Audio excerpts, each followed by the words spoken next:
My heart's like pounding like crazy. Take your time through it. Jodi was just kind of this weird aunt that I had. And she wasn't really anything in my life in any sort of real way until I was forced to live with her. That was the splitting of my life.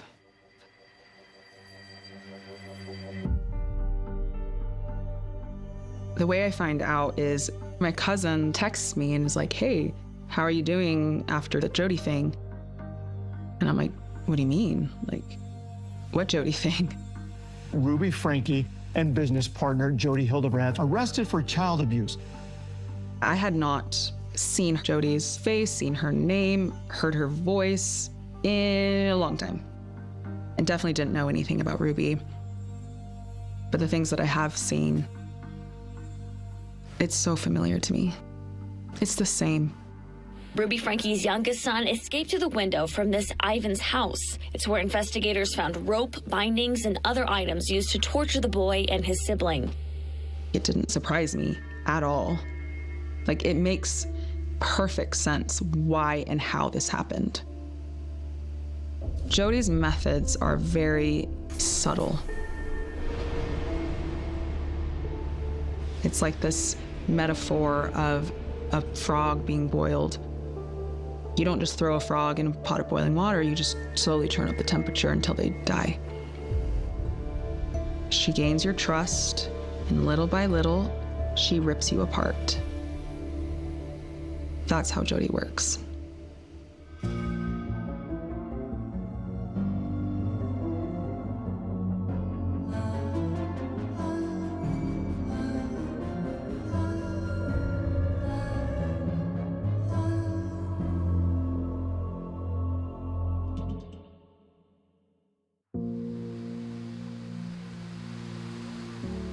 I grew up primarily in California.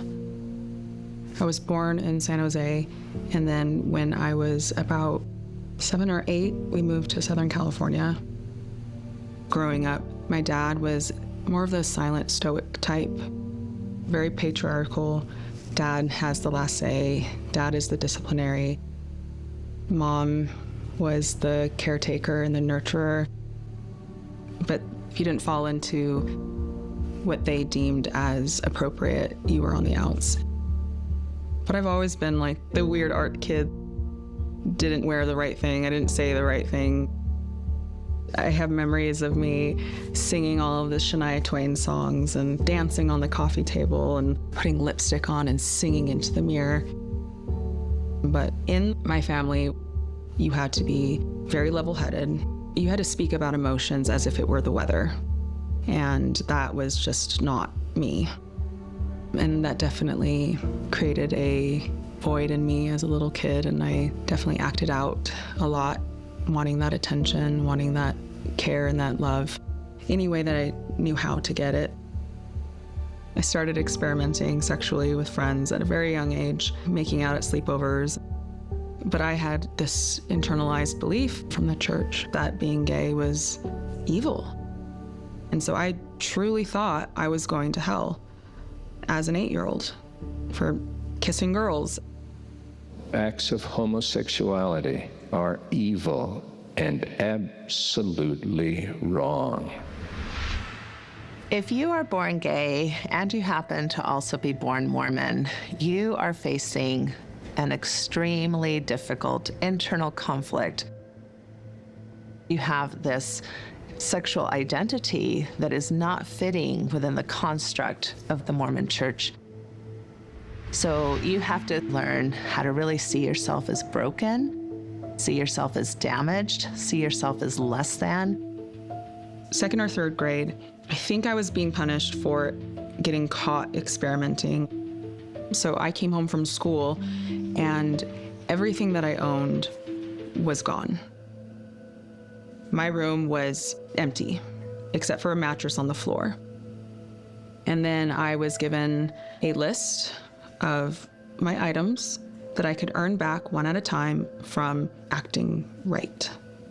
Restitution is a very key part in this process of being able to move through and eradicate or flush out the inappropriateness of what it was that I did.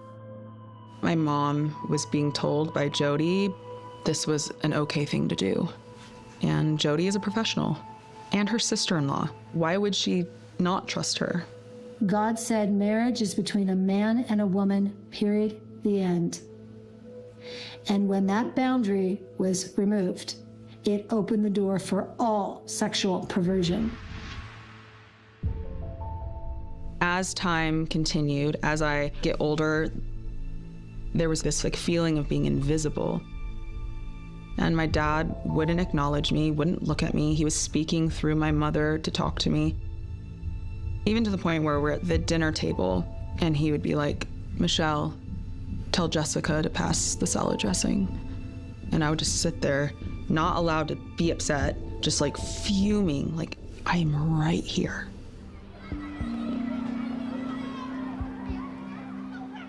School was such a refuge for me.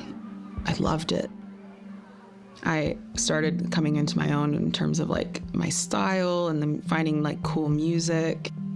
I would bring my makeup, do my makeup, and then wash it off before I would go home. They would see that and be like, oh, they're doing drugs. They're for sure. And literally I was giving out Book of Mormons at school. But I was angry. And so anger plus appearance must mean I'm doing very sinful things. And at that time, all of the emotional distress had escalated quite exponentially. I had started running away, and I think my mom truly didn't know what to do.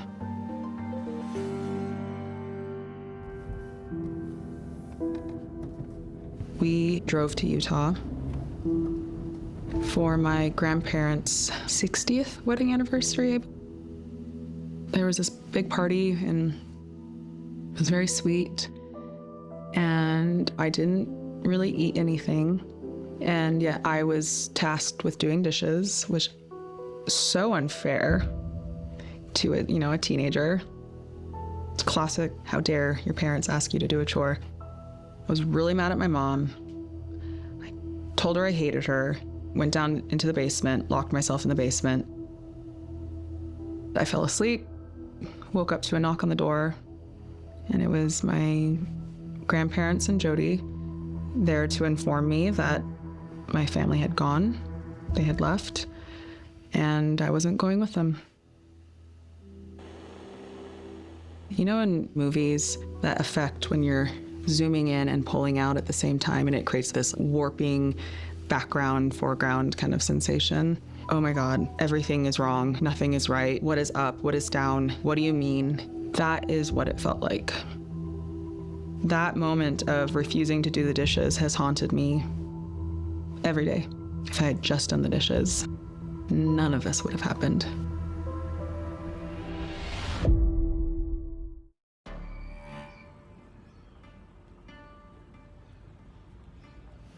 I know that Jodi was systematically breaking me down because in one of my meetings with my bishop, that's exactly what they told me. They compared me to a horse that needed to be broken so that I could then be rebuilt. In the beginning, I was like, okay, this sucks, but I'm all in. I was compliant and I wasn't acting out. To Jodi, that meant that I was manipulating and lying. There is truth and there are lies. And so a person is constantly in the middle, choosing, having their free agency, choosing which direction they're going to go. Punishments and life became very quickly unbearable. A very intentional, methodical deconstruction of self is the goal. All sources of identity were ripped from me. I wasn't allowed to play piano. I wasn't allowed to sing, be on the internet. I wasn't allowed to read at all. I wasn't allowed to talk to friends. I was not allowed to speak to my parents, except for on speaker with my grandparents, Jodi, maybe a bishop. I was fully isolated. It is our obligation to repent so that we can receive all the blessings of the atonement and one day receive eternal life with God and our Father. Jodi would take me to work with her. She would put me in this closet and lock me in that room for up to like 12 hours a day. She would give me assignments like writing out all of my sins.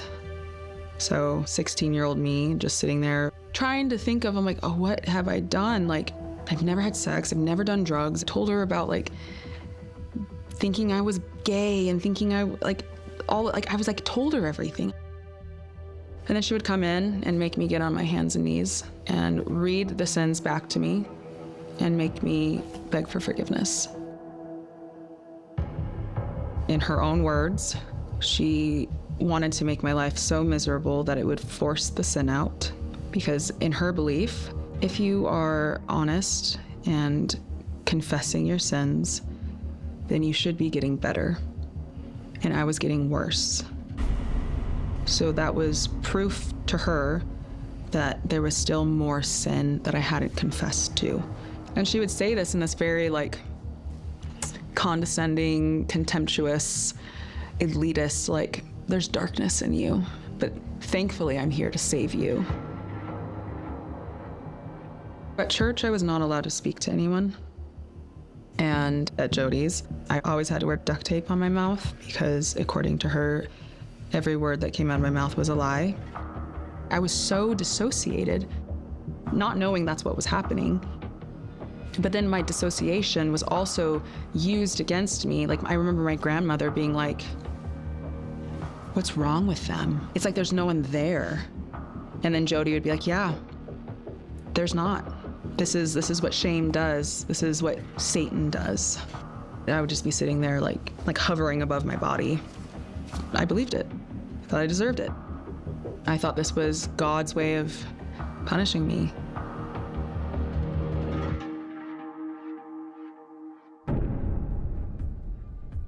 I do think that Jodi is a very sick person and that something happened. I don't know what, and I don't know if it's a singular event or if multiple things happened that led her to who she is. Whatever happened in her life caused her pain and anguish and hurt. And that in no way justifies the behavior that she has, but hurt people hurt people. The early part of the equation, I think it goes back to her family culture. It was extremely rigid. She says this in her book, that her father was a colonel in the Air Force, very emotionally limited. She says that her mother wasn't very maternal. My parents were both emotionally shut down. Now, I didn't know that as a child, but now I do. And so I learned how to be really nice. I learned how to be kind and helpful and gracious and good. To be female within the church, your primary role is to be a wife and a mother. Jodi failed at both of those. She was divorced, and I know that her daughter has made it very clear that she wants absolutely nothing to do with her mother. I'm okay with my child being angry with me, even to the point of them leaving my life. Within the context of the church, it is considered a moral failing. And yet she was the point person that the church sent people to for marriage advice and parenting advice. She's so good at spinning things. She's like, no. Because of my divorce, that makes me more qualified.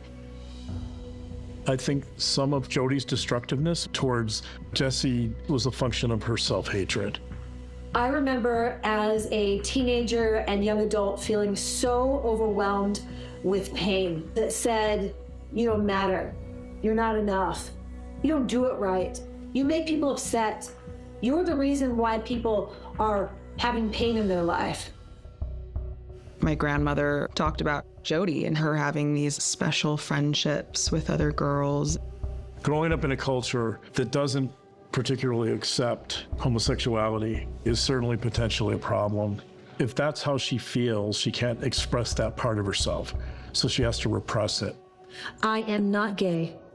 I am not dumb. I am not stupid. I am not ugly. I am not fat. I'm not all those things. because I am divine. This is someone who potentially is going to find a way to project that self-hatred into the world. And one of the ways you can do that is you destroy relationships. She's so rigid. She's so rigid in her beliefs, in her worldviews. She, from how I understand it, has always been a very difficult person to deal with. And it's really tough because how many times have women been called that? The patriarchy is going to tell you to stay small, to stay silent, that you're too much, that you're too big, that you're too loud. And I think she used that to rationalize and justify the abuse that she engaged with. I know from what I've been told, Jodi accused her ex-husband of horrendous things, tried to get him excommunicated, nearly destroyed this man. Do you feel like while you were living with her, she was formulating connections dogma? I would say that when I was living with Jodi, that things were very much in the trial and error phase. I think with Ruby's children and these men, it was much more, I have this playbook, I have a very defined route that I'm going to take. Deconstruction of self and sense of self, the deconstruction of sense of reality. That's what she required, that you give your entire self over to her. If you just submit, everything will be okay. Stoking this belief that everything that is happening is in your control, your fault, and you deserve it.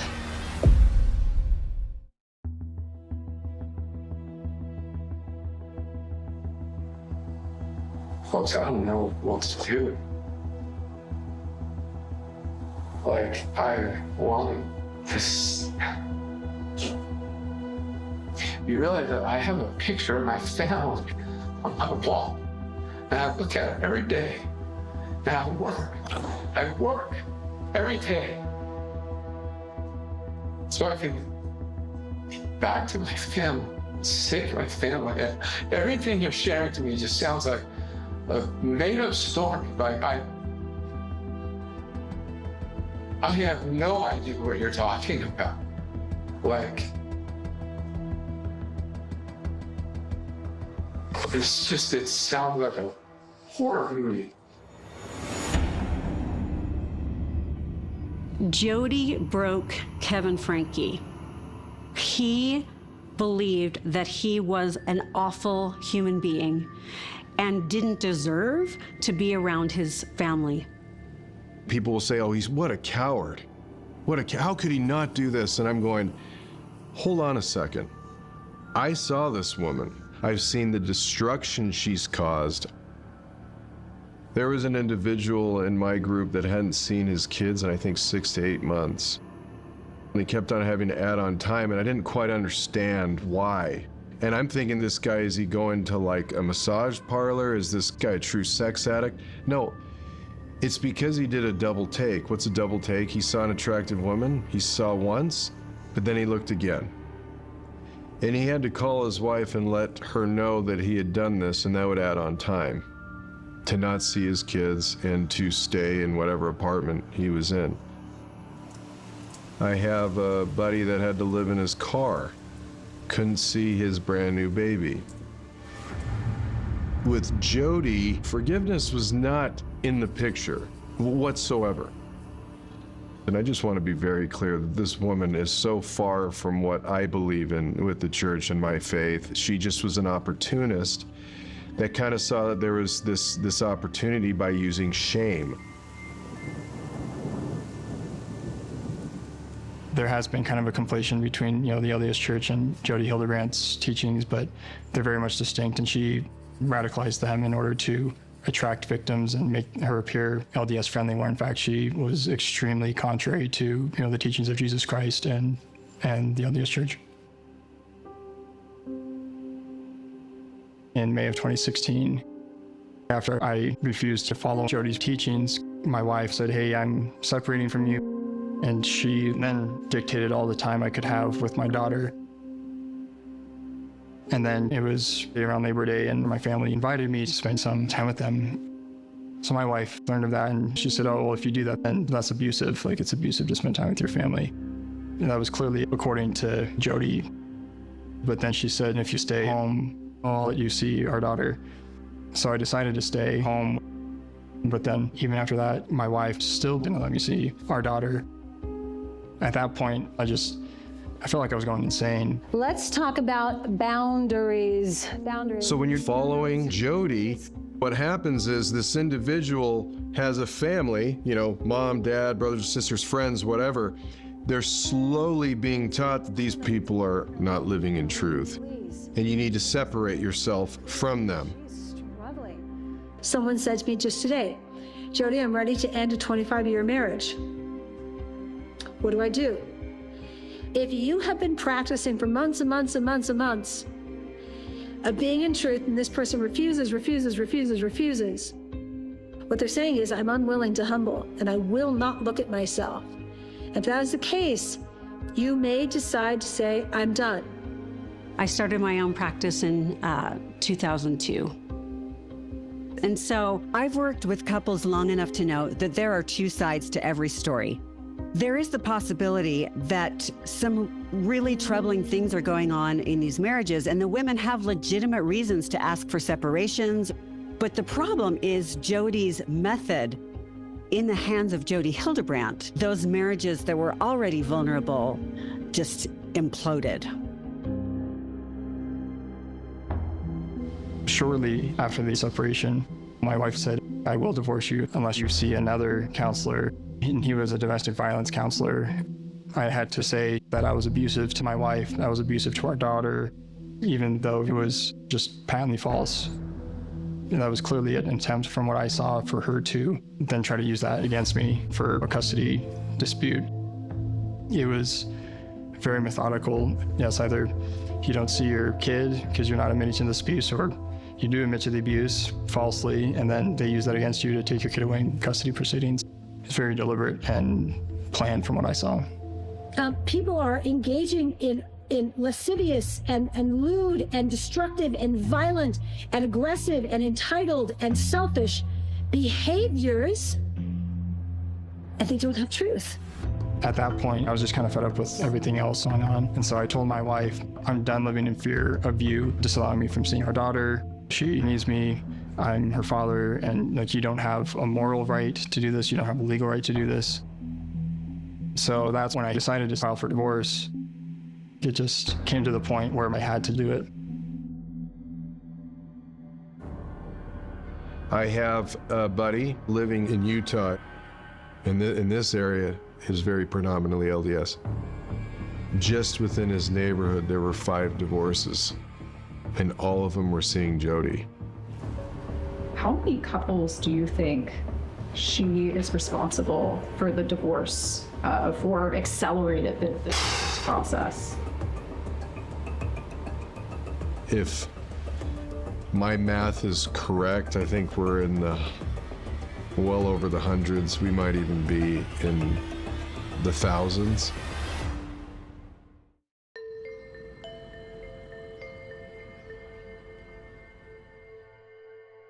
Once I refused to go to Jodi, things just started getting out of control, and she ratcheted up her plan to take my own family away from me.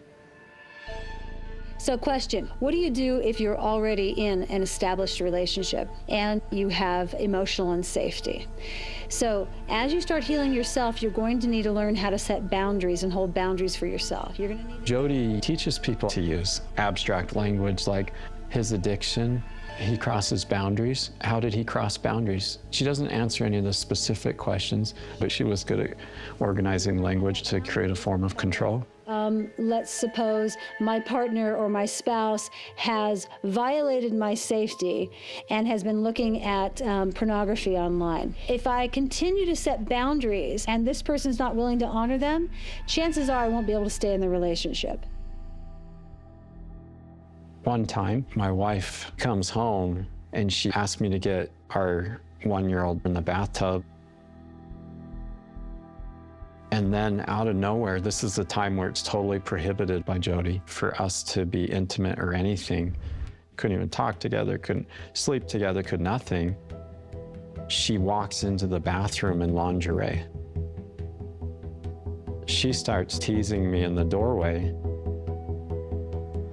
I just was like, wow, you know? So I was like, here, get the baby out of the tub. And she takes the baby out, and then she comes back in the bathroom, and she looked at my private parts, and then she just looked at me in disgust like I was horrible and just walked off. Eventually, she left and took the children with her. Your job is to protect your young. If there was a lion coming at your young, you would stand in between and you put the baby behind you and you would defend that child with everything you have. Well, that's what's coming at you. It is worse than the lion.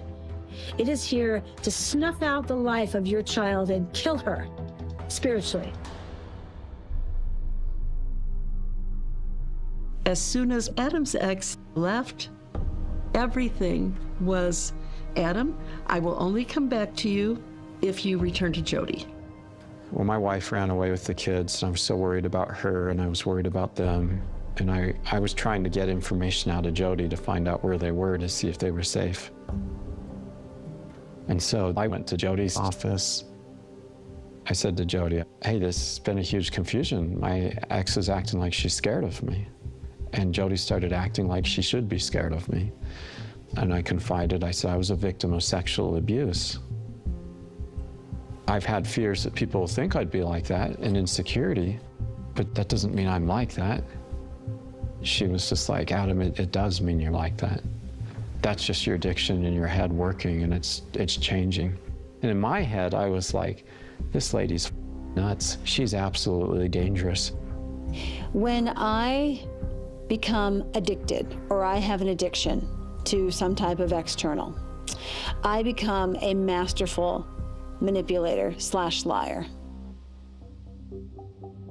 I had written a letter to my wife's parents about what Jodi was doing, which was shared with Jodi.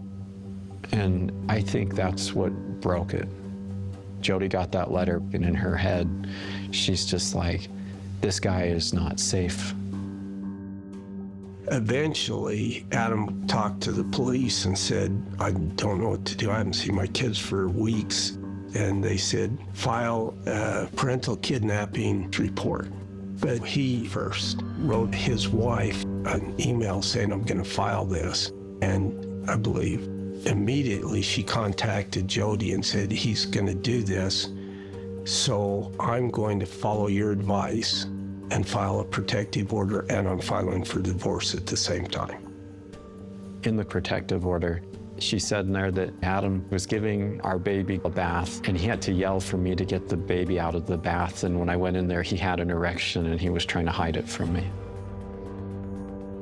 I couldn't believe it. It was this total mind, literally, that Jodi was trying to create. Everything that's nasty in this world is coming from a place of distortion. This idea of the addiction mindset is completely aligned with Jodi's idea of distortion. And an addiction mindset is essentially sin, because apparently we're all born with an addiction mindset, and so we're all flawed, we're all sinners. And I think a lot of Jodi's system of thought is based on the idea of expunging or exorcising that sin. If there's anybody that's hearing me and you are caught in an addiction, it is absolutely imperative that you go through a very, very thorough process of repenting. Of course, it turns out that Jodi is the one who's going to help you understand the way to get through your distortions. Repentance is the way to Jodi's truth. You either live in truth or you default into distortion. That's it. There's nothing else. At this point, for Adam, it was just getting worse and worse and worse. Adam's wife now wanted custody of the children. And so we found ourselves in and out of court fighting for the children. And then at one of these hearings, all of a sudden, this shows up. This thing right here has caused more damage than you could ever imagine.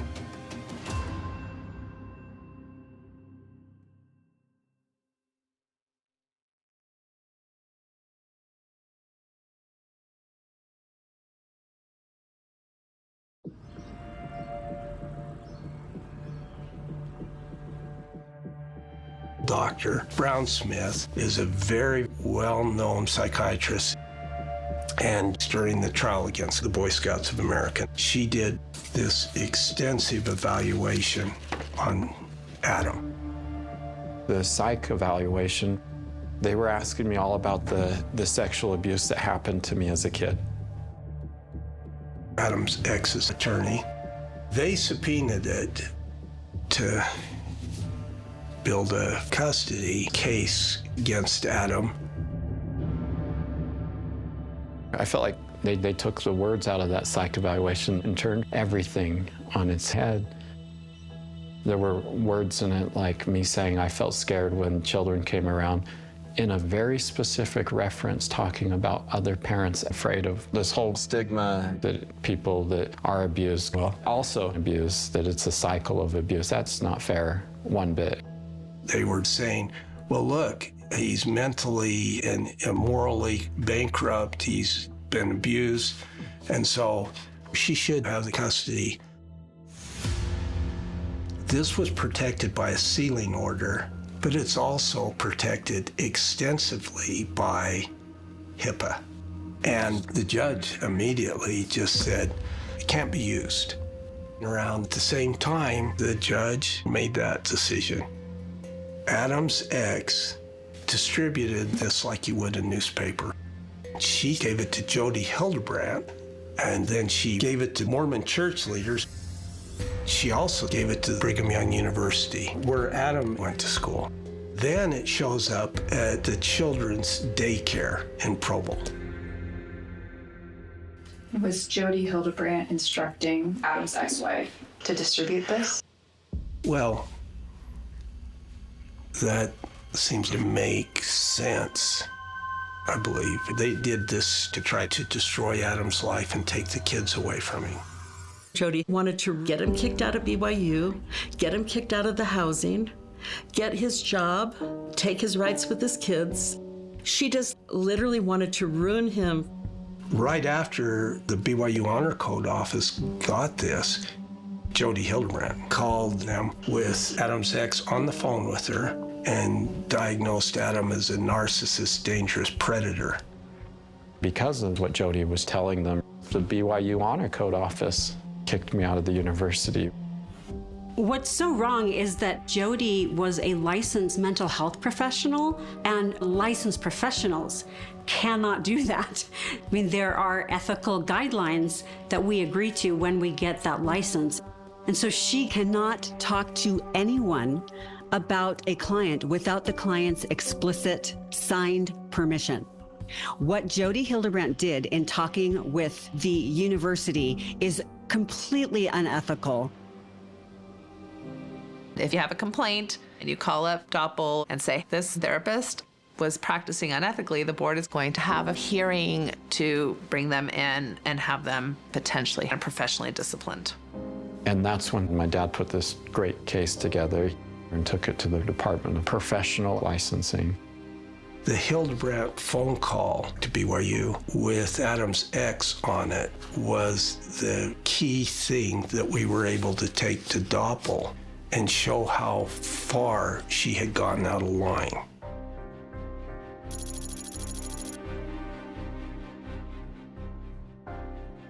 She did agree that she had shared personal information without my permission, but that's a cop-out when you look at what she really did. Even with all these violations, Jodi Hildebrandt's therapy license was only suspended for 18 months. Our attorney said we were lucky to get an 18-month probation. I know very few therapists who've had their license put on probation. I mean, that's really uncommon. Welcome to the Empowering Joy class. I'm Jodi Hildebrandt. Ironically, this in many ways freed Jodi from having to worry about obeying all the ethical rules that her license would have compelled her to follow. And once she starts working as a life coach in Connections, she can basically operate in any way she wants. I've been working with tens of thousands of people for 20 years, and I've been asking God about how to help heal them. My desire is to spread this throughout the whole entire world. It goes beyond just wanting to divide couples and control them. It goes to the idea of controlling everyone. She wants everyone to be her puppet. That has the makings of a cult leader. If you look at almost any cult leader, let's take Keith Raniere of NXIVM.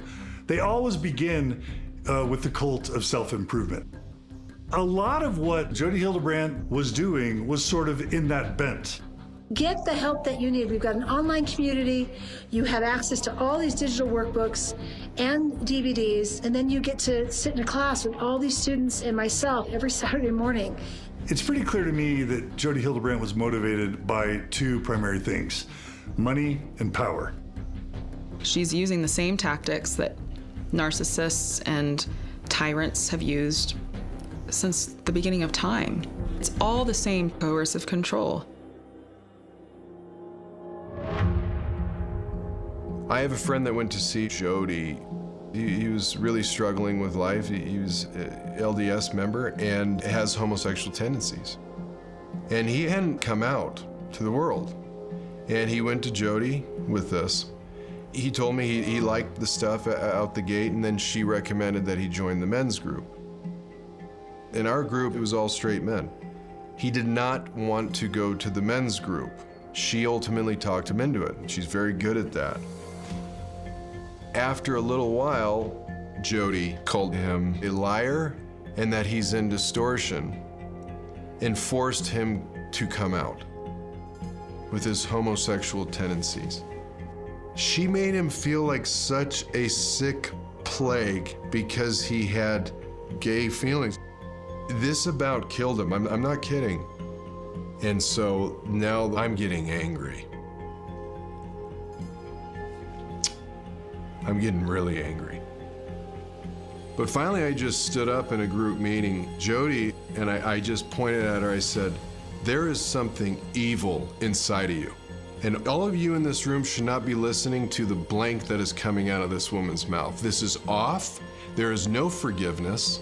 This is just a load of crap. This is wrong. And the whole thing, it was just the cult of Jodi. And I won't be a part of it anymore. Do you think Jodi Hildebrandt is a cult leader? I don't think Jodi Hildebrandt is a cult leader intentionally. I think that as she taught what she taught, when people would have positive experiences with it, they became the raving fans that would advertise what she's teaching as if it's the gospel truth, and then created a culture and environment that felt cult-like. Lust is a lie. At the epicenter and heart of lust is deception, manipulation, coercion, and a trap for your spirit. She had these really intense relationships with women, like this kind of special favorite person. I think Ruby is just one of many. I've heard a lot of the rumors about, romantic interests. It definitely wouldn't surprise me if there was some type of feelings of more than friendship. If they hadn't been caught, eventually Ruby would have done something to fall from grace, and then she would have been replaced. Because that's what this dynamic does. It is always a revolving door. What did Jodi Hildebrandt see in my ex-wife? The daughter of a prestigious Mormon leader, a beautiful woman by her side. Jodi wanted Adam's first wife because her father was high up in Mormon leadership. Jodi wanted Ruby because Ruby had a huge platform, and Jodi wanted that platform.